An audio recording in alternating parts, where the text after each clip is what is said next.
Hey guys, so I've been seeing so many stories and posts. I'm so glad you decided to join me on this, and I've also been seeing that you guys are having some problems and getting stuck here and there, so I'm going to try and help you out. I have picked some of the most frequent problems that you guys have been facing, and I'm going to address it. So the first problem that you guys have been facing is how to deal with pests. Okay, there's no 100% foolproof solution to pests because this is their home as well. But there are some things that you can do to minimize the damage. I check on my plants every single day, and so that I catch these little tiny monsters very quickly, and I usually use like a mild 1% detergent or a 3% neem oil mixed with 1 or 2 drops of detergent. And if there are big pests like caterpillars, then you have to get handsy and remove them and pick them out. Yes, it gets a little icky, but yeah. Then if it's at a later stage of infection, then you'd probably have to cut off the infected branches and leaves, or use a higher concentrate of neem oil and the detergent. I hope this helps, but again, it's fine. If this happens, your plants will be fine, and you'll understand the mix of neem oil that is required to get rid of the damage. Then number 2, where can we procure good seeds? Good seeds, organic seeds, are basically seeds that don't have a chemical coating.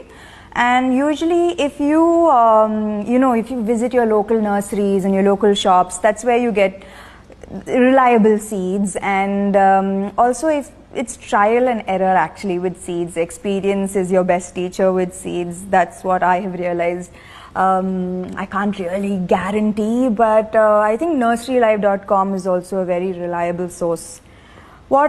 And the third question is, why are the roots rotting in germination stage? So this can be because your soil is not aerated enough. So make sure that your soil is a little loose and it can breathe, and also there's a good drainage system. So usually I use grow bags, so sometimes you tend to overwater it and then you're drowning the plants. So with grow bags, the excess water always drains out. Again, use a healthy seed. So this should solve that problem.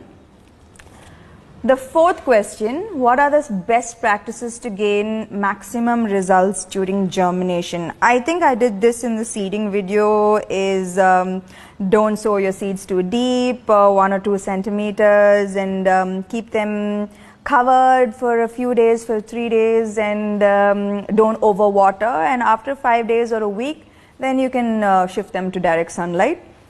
And you can also follow the video I previously posted. The fifth question, why do the leaves start shedding and leaf discoloration? Okay, so if the older leaves are getting discolored, this is absolutely normal. This is the normal aging process.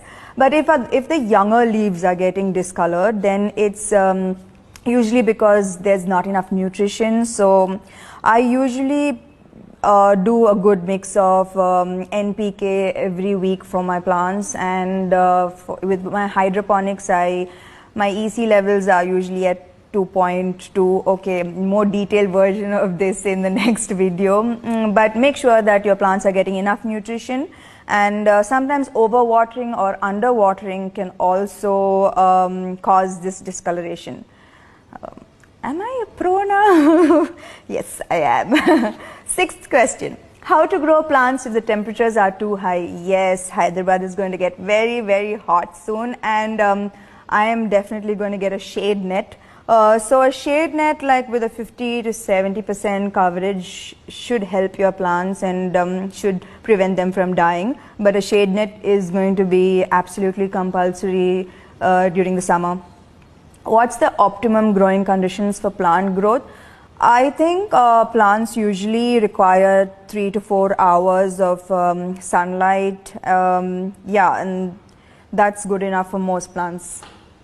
I hope that has answered some of your questions, and I hope now you're ready to plant again and to take that chance again.